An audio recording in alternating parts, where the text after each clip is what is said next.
Good evening, everyone, and thank you for joining us to The News Live at 8 o'clock. I'm Dawn Baker. Of course, don't forget that we're streaming this broadcast on Roku, Amazon Fire, Facebook, Twitter, as well as WTOC News app and WTOC.com. We're going to get straight to some of the stories we've been following for you throughout the day and evening. Savannah City Council voted today to adopt a budget amendments for the remainder of the year that will effectively kill that fire fee so many of us have been complaining about. City staff will now implement a number of reductions and shift funds around to make up for that $16 million that the fire fee would have generated for the fiscal year.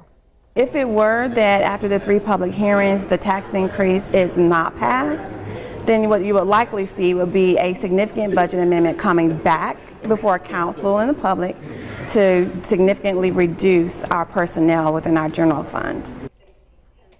And all right, Gazaway has been at that city council meeting throughout the evening, and there's so much more going on that our residents really need to know about what city council is trying to do. It is, and for all the controversy of the fire fee, this tax increase seems to be going over pretty well. There was one person at the first public hearing tonight of 3 before the council will implement this tax increase, and it is a slight tax increase, a little bit less than a mil. So they're trying to make up a $16 million gap from the fire fee. So this tax increase will cover about $10 million of that. And tonight at 11, we're talking about some other ways they're coming up with some of this money. But they also want input from citizens so they can figure out if the tax increase is the best way to go or if there's other services and stuff that people would not mind seeing. So they need more people than just one person to show up. The next 2 meetings are 2 weeks from now, and then they'll vote on the tax increase and really set that budget firm. All right, so it is opportunity for us to continue to speak. Our input is important. Thank you so much, Wright. We're looking forward to your report coming up tonight on The News at 11. Also today, we've been following another story. A monument honoring Dr. Martin Luther King Jr. could very well be coming to the River Street area of Savannah. Savannah City Council making some plans to move forward with it at the west end of River Street. Meredith Parker has the details and the steps on how this could all happen. Today, City Council approved a Martin Luther King monument to be on the west end of River Street, but it's not the city that's going to be putting up $100,000 to pay for it. Richard Kessler is the man behind this construction on West River Street. He's also fronting the bill and responsible for the idea of the MLK monument, according to the Metro Planning Commission. Here are a few of the renderings of the design that will be at the top of Dr. Martin Luther King Jr. Riverfront Park, which was approved today by City Council unanimously. West Broad Street was renamed after the civil rights leader in the 1990s. This, however, would be the first monument honoring him in Savannah and Chatham County. Whenever a monument is proposed on public property, is that the City Council has appointed a Historic Site and Monument Commission, and they review monuments and public art, and on public property they make recommendations to the City Council regarding the appropriateness. Because it will require approval from the King family, and we don't have that yet. So you know, the language, the wording on the monument, and the bust, all of that will require their approval. The rest of that area will become a park and will be a part of a larger development with Plant Riverside. In Savannah, Meredith Parker, WTOC News. We also have some very good news. If you are looking for a new furry friend to bring home, you might be in luck. This might be the right time for you. The Chatham County Animal Services is holding what they call a Star Spangled Pet-tacular. They're offering no-fee adoptions now through Saturday, July 8th.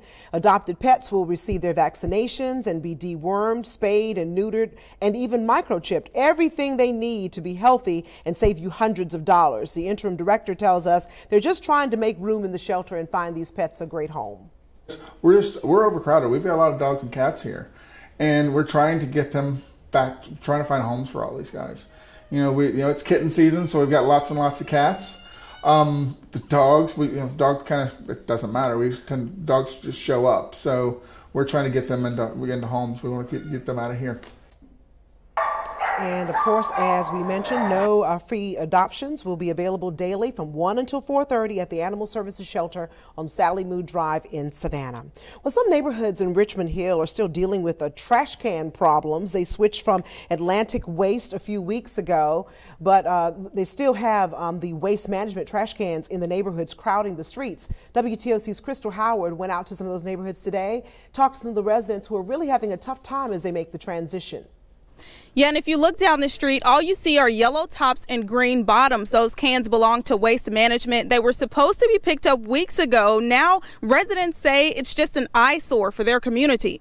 The garbage cans are disgusting with this heat too, and then it's baking, all of that.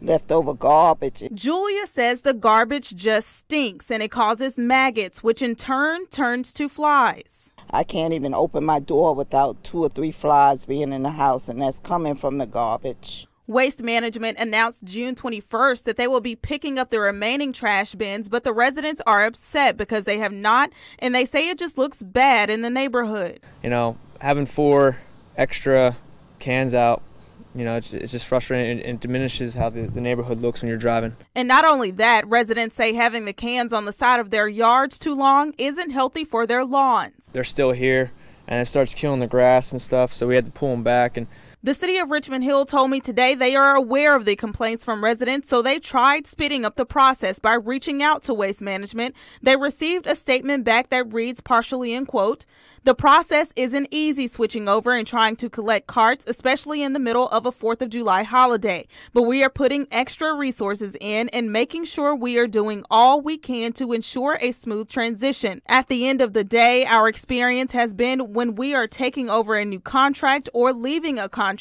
there will be some number of carts that just can't seem to find their way to the correct place." And Waste Management says they are working as quickly as possible to remove all of these cans from these neighborhoods, and they just want residents to be patient as they go through this transition. In Richmond Hill, Crystal Howard, WTOC News. And don't forget to come on back for your next digital update at 9 p.m. Dave Turley will have your complete First Alert forecast. And at 11 o'clock, come on back and watch us on TV. We have a up-to-the-minute newscast for you. We're working on a lot of stories that you need to know about. Thanks so much for joining us. Have a good evening, everyone.